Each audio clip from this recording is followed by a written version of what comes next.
Pour beaucoup d'entre nous, la nativité évoque la lueur d'une bougie, de merveilleuses illuminations, de beaux cadeaux, une fête passée en famille avec des amis, un sympa de Noël et les chants traditionnels, sans oublier le conte de Noël, l'enfant dans la crèche, la naissance de Jésus. À l'occasion du premier recensement sous l'empereur Auguste, Marie et Joseph se mirent en route pour Bethléem, et c'est à cet endroit que naquit Jésus. Luc 2, 1, 20. La Bible ne mentionne pas le jour exact de sa naissance, car le fait le plus important est que lorsque les temps furent accomplis, Galates 4, 4, Dieu nous a envoyé son Fils dans ce monde, à nous qui sommes égarés. C'est par amour pour nous que Jésus-Christ, le Fils de Dieu, s'est fait homme, afin de nous libérer du péché, nous donner une paix et une joie véritable, ainsi qu'une vie nouvelle. Quiconque commence à comprendre cette réalité reconnaît à quel point le Dieu Tout-Puissant nous aime.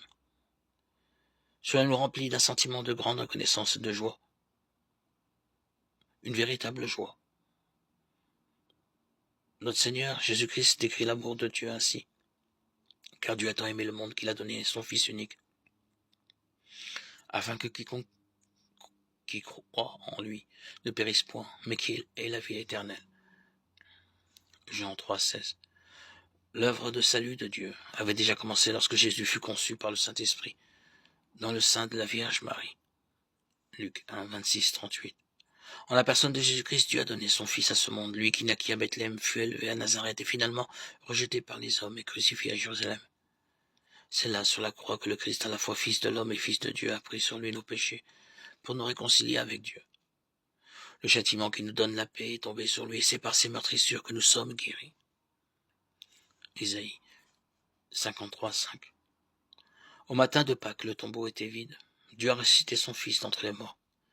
Jésus-Christ est apparu plusieurs fois en tant que ressuscité à ses disciples, puis il est monté au ciel où il est assis à la droite de Dieu. Jésus-Christ est vainqueur et il est vivant. Psaume 110, 1. Matthieu 22, 44.